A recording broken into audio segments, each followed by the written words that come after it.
Welcome to Journey Expansion, a space to breathe, reflect, and return to yourself. It's about the journey. Hi there, Marie here. Today I want to talk about the decade of the 90s. That's, as I remember it, it was just a period of hopefulness and growth. At least for me, that's how I perceived it back then. I used to think about, I was so aware of the collapse of the Soviet Union, and it seemed like everything was opening up, like the whole world was opening up, and grunge became popular, Nirvana. It's like, felt like people were being more expressive. People were opening up more about how they felt about things. It was becoming more acceptable to be able to do that. And of course, the internet had started to develop then. I got one of those clunky old Windows machines. Well, it was a clunky new Windows machine at that time. Very expensive, too. I had that printer, and it had those,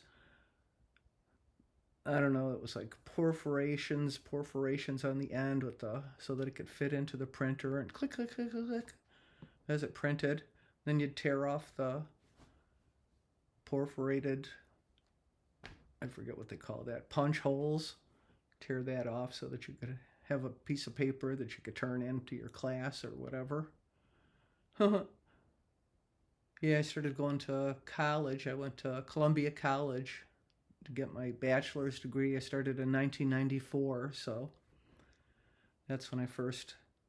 No, I had had a computer before that. I had the Windows machine at home, and when I went to school, that's when I encountered the Macs, because at Columbia College, all the labs were filled with Macs, because they were great for graphics, and of course Columbia is an art school, so I loved my Macs.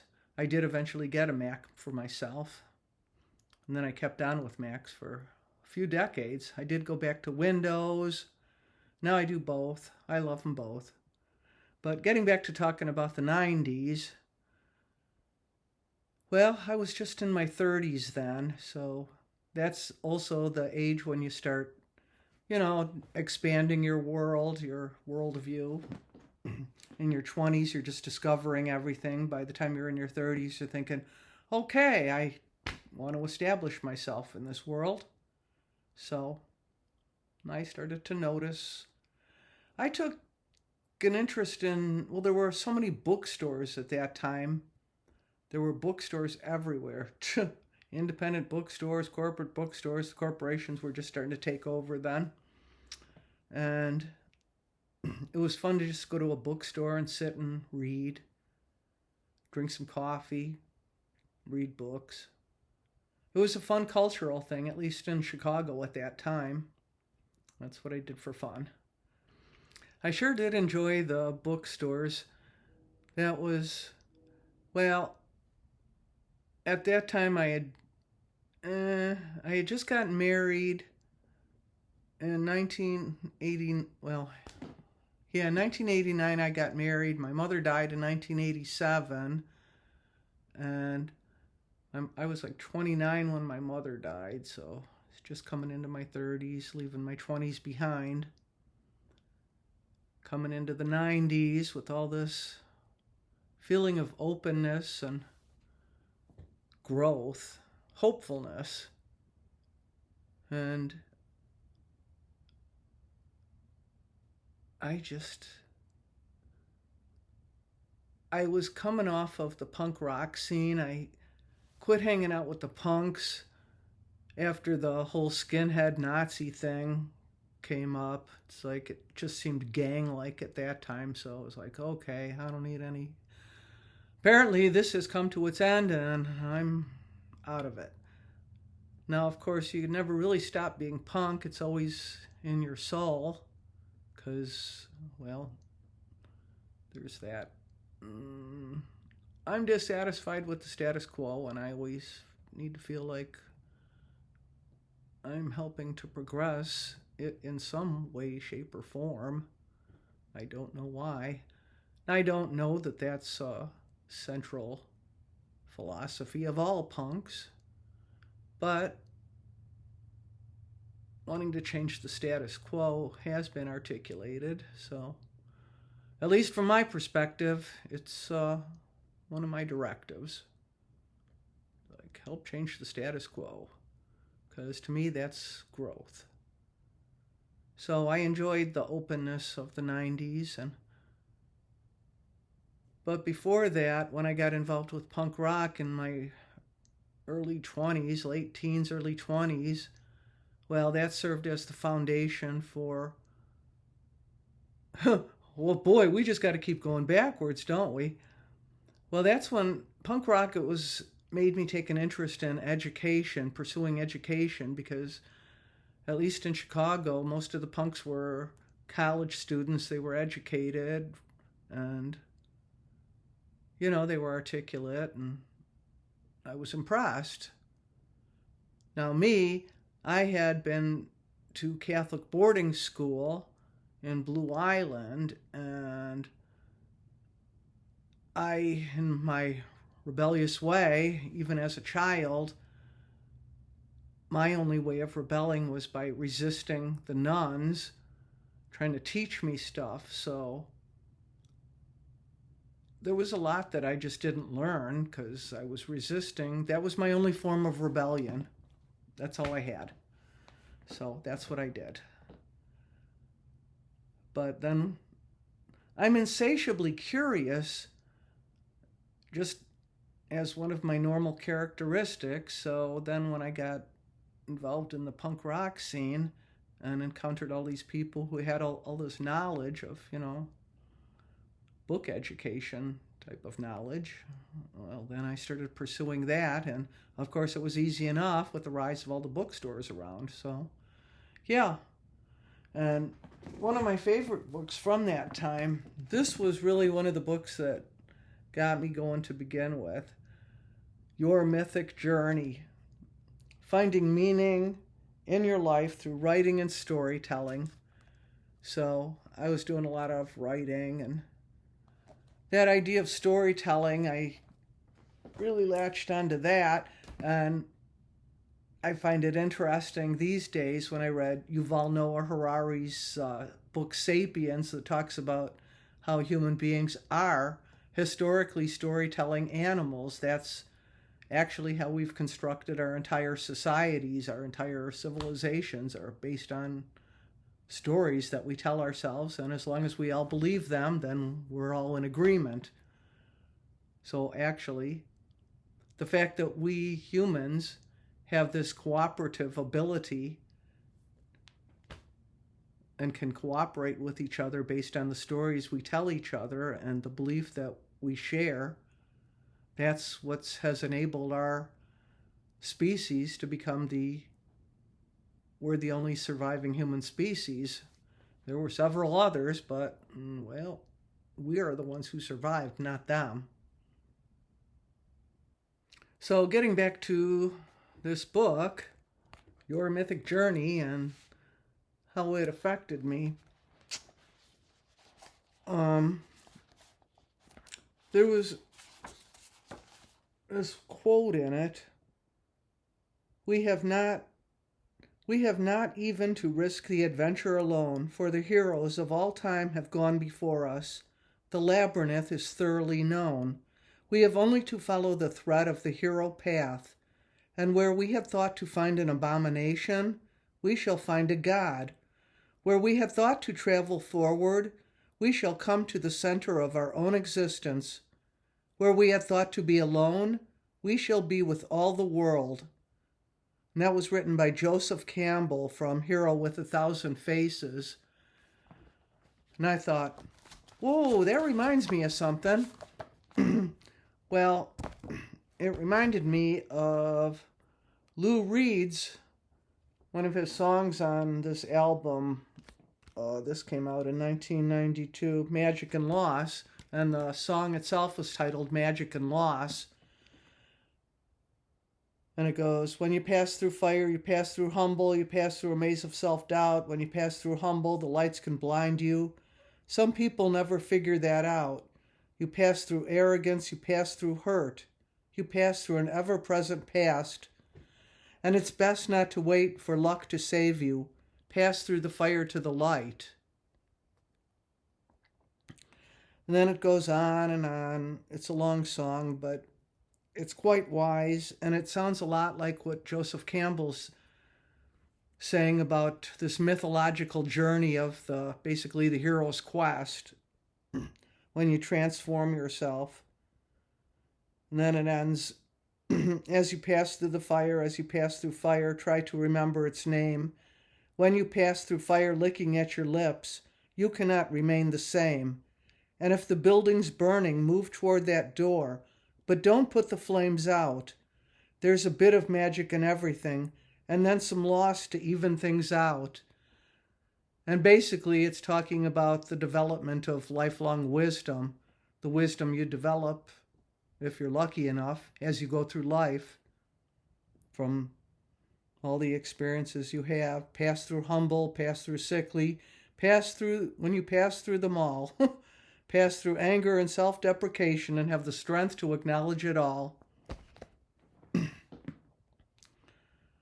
That is just the most profound wisdom. Once I latched onto that idea, there was just no stopping my imagination.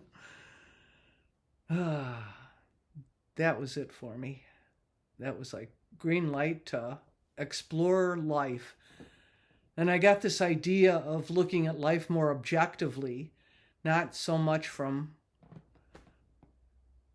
that came from meditation too, where you sort of view yourself more objectively. Yeah, once I went down that road, I started looking into meditation and the tarot and astrology, all sorts of stuff. The more esoteric type of wisdoms, because I like to think that people before us did know something. After all, they did establish everything that came before us, and it was working up until, we started to get a little crazy with our stories, let's just put it that way. Let's leave that alone for now. But in any case, from that book, then I moved on to Joseph Campbell, Hero with 1,000 Faces. Ooh, boy, I sure got a lot out of this one. I have lots of... All right, peel the pages back. What do we have here?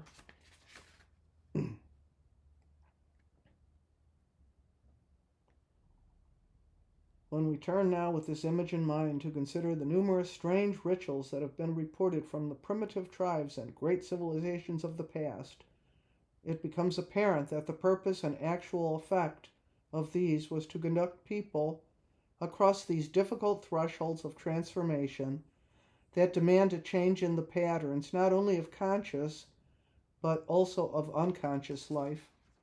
The so-called rites of passage, which occupy such a prominent place in the life of a primitive society, ceremonials of birth, naming, puberty, marriage, burial, etc., are distinguished by formal and usually very severe exercises of severance, whereby the mind is radically cut away from the attitudes, attachments, and life patterns of the stage being left behind.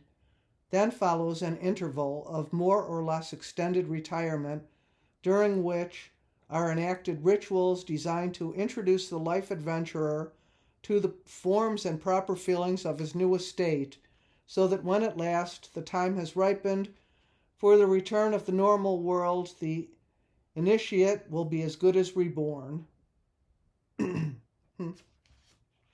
Well, what does that get us start thinking about, huh?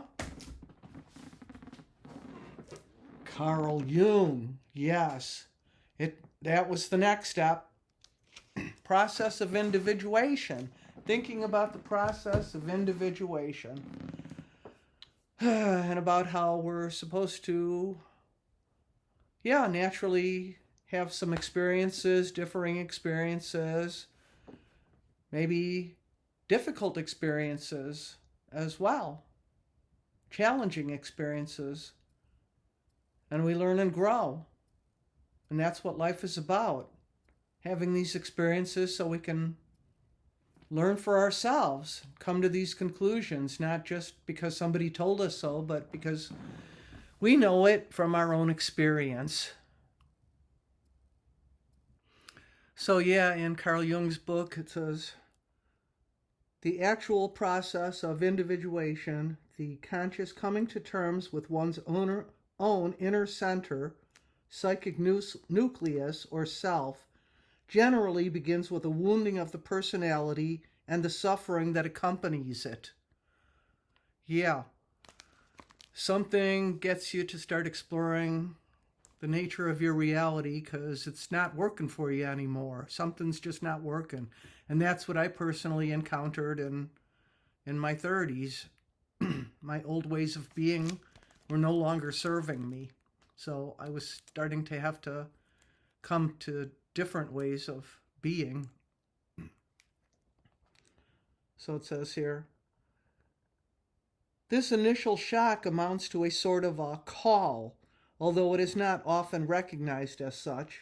On the contrary, the ego feels hampered in its will or its desire, and usually projects the obstruction onto something external. That is, the ego accuses God or the economic situation or the boss or the marriage partner of being responsible for whatever is obstructing it. Or perhaps everything seems outwardly all right, but beneath the surface a person is suffering from a deadly boredom that makes everything seem meaningless and empty. Many myths and fairy tales symbolically describe this initial stage in the process of individuation by telling of a king who has fallen ill or grown old. Okay, let me skip over to blah, blah, blah. None of that helps, or at best, only rarely. There is only one thing that seems to work. Yes, and this, well, being a punk, I embrace this. It's like, let's take it head on. That's how I roll. So the advice here is to turn directly toward the approaching darkness without prejudice and totally naively, and try to find out what its secret aim is and what it wants from you. Just straight up, walk right up to it, look it in the face and say, what do you want from me? What do you want?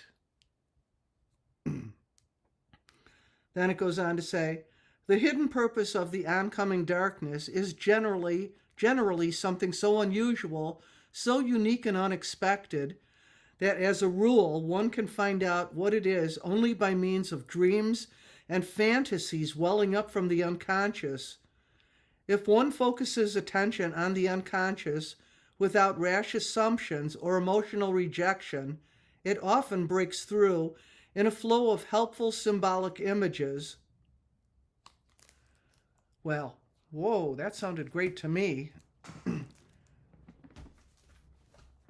Because, my Catholicism, at least from how my mother used to roll with it, we were always looking out for signs. Something is a sign that something is supposed to be, how it's supposed to be, or it's not supposed to be, whichever one we're looking for. But look for signs. So, I can go along with that.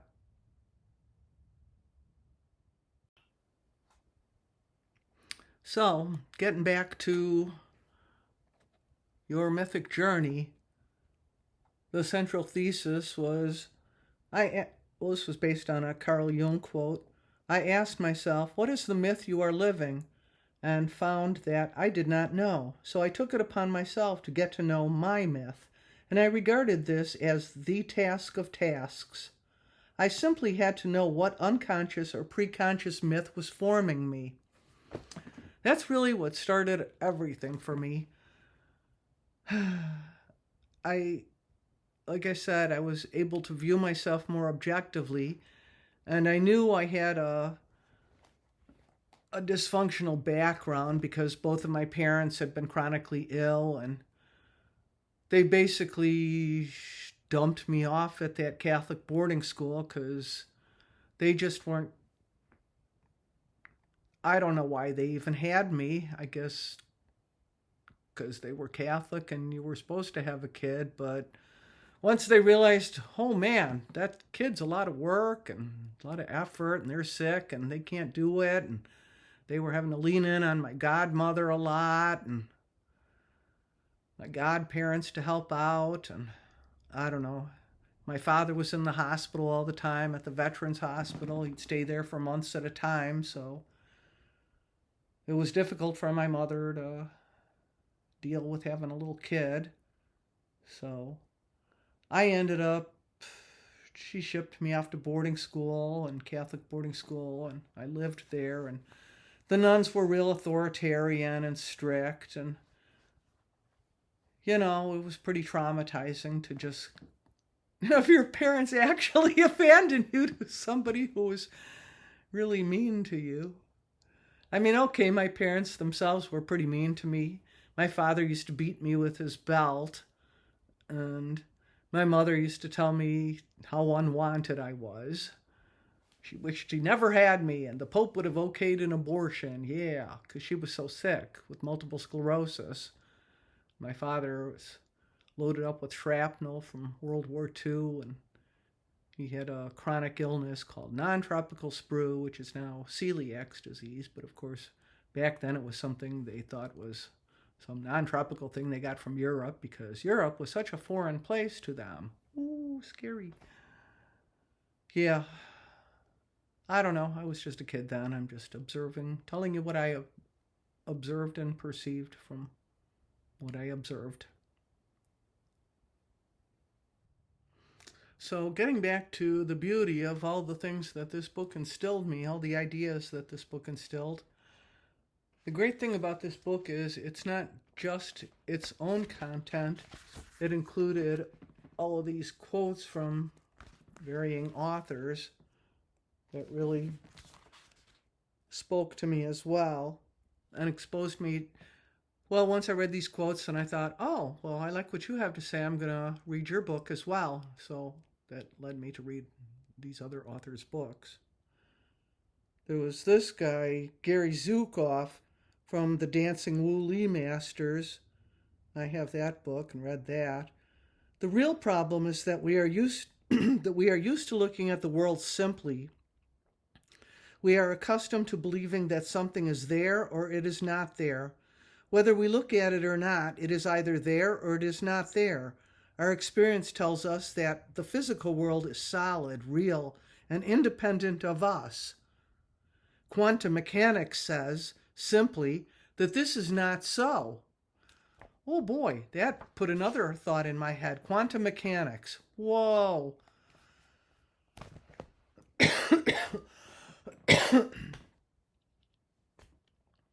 Well, then I learned about the observer effect, and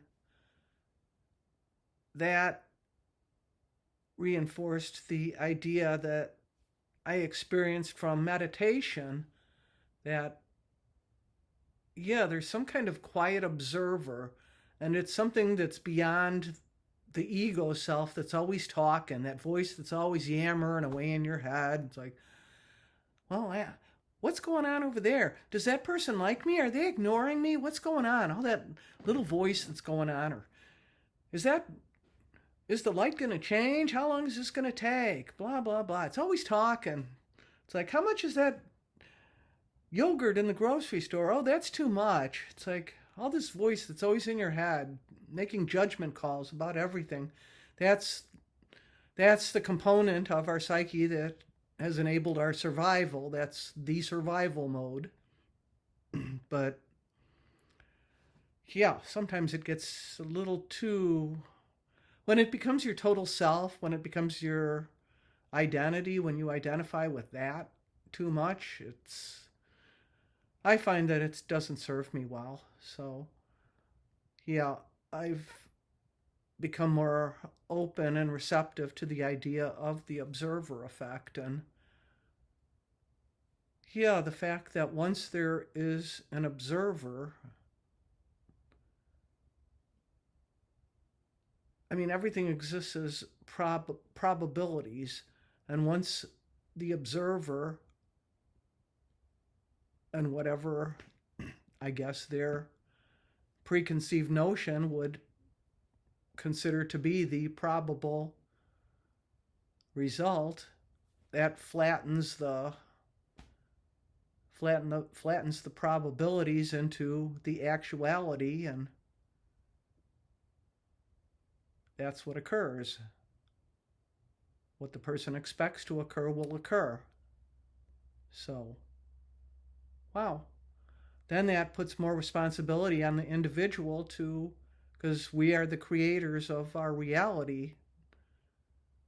So, yeah, that was a positive thing for me, because it made me aware that I really should take responsibility of my own thoughts and try to encourage myself and, you know, view myself more realistically, with more compassion, and try to understand myself. Maybe give that hurt self in me a hug periodically when I see it emerging, instead of just slapping it down and try to ignore it.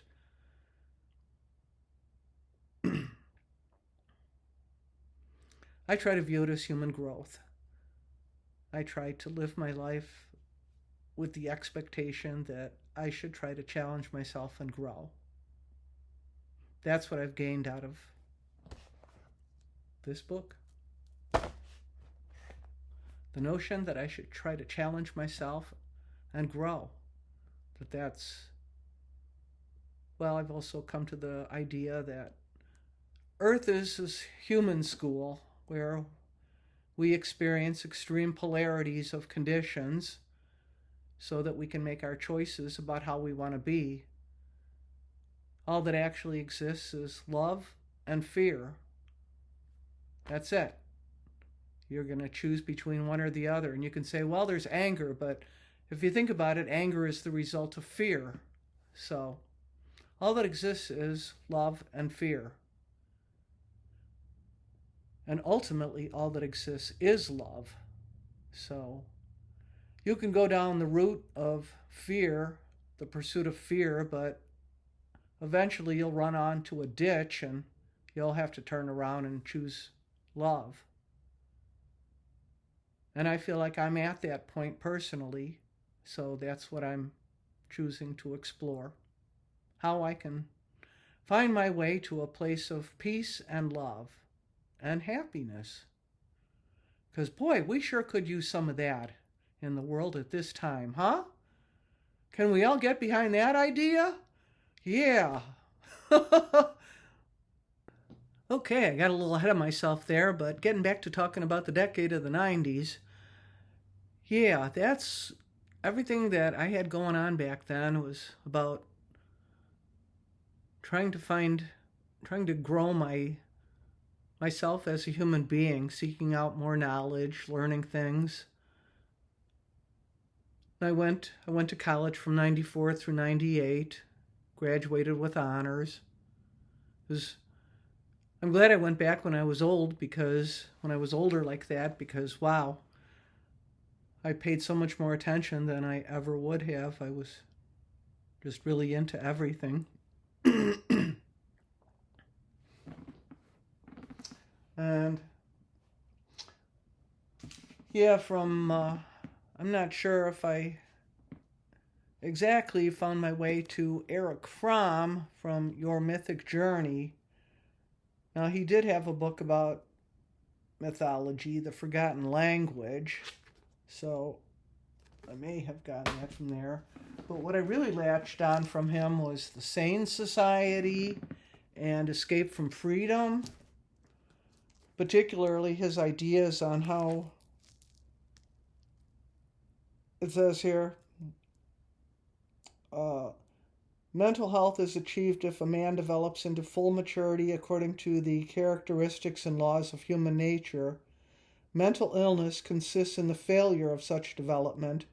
From this premise, the criterion of mental health is not one of individual adjustment to a given social order, but a universal one, valid for all men, of giving a satisfactory answer to the problem of human existence.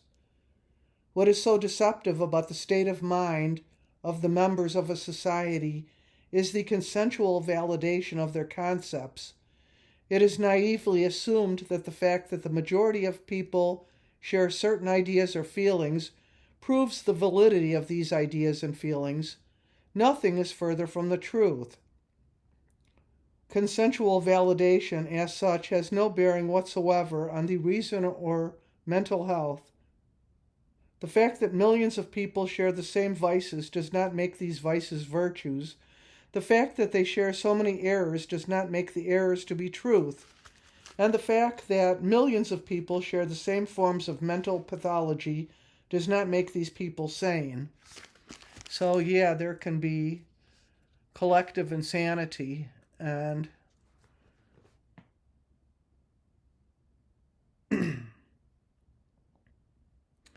I've seen a lot of periods of collective insanity in my time alive.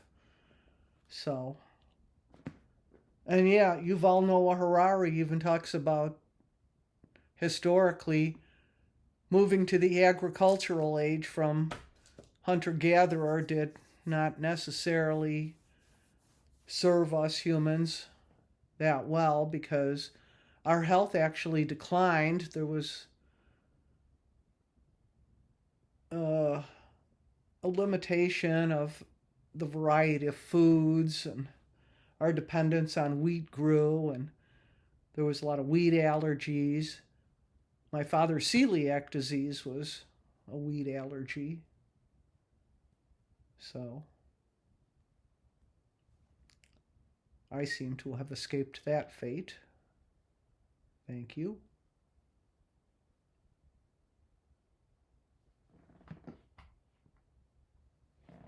But in any case, Fromm talks a lot about placing the responsibility on the social order, on the societies itself.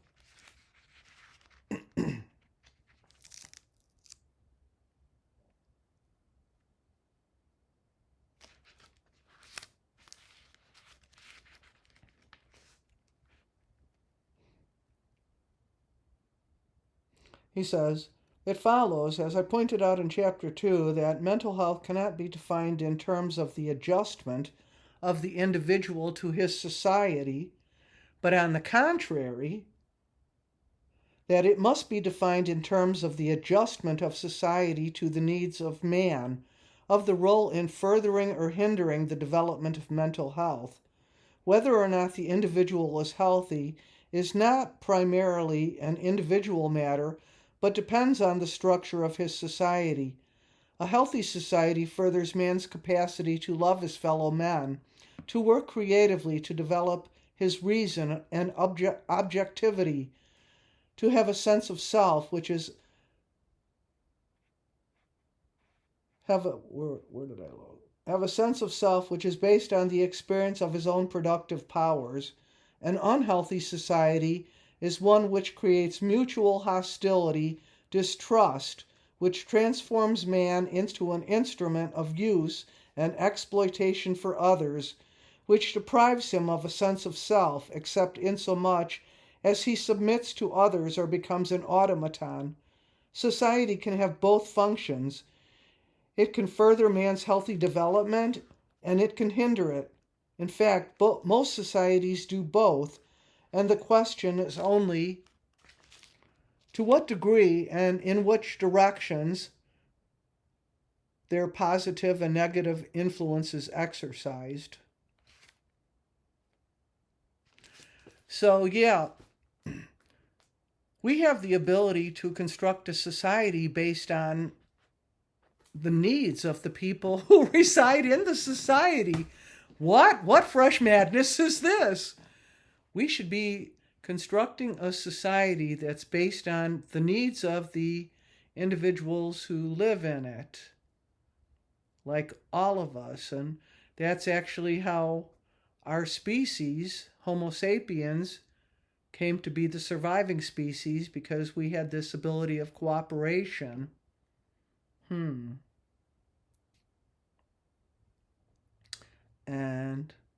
the observer effect says that we are the creators of our own reality. We are co-creators of reality.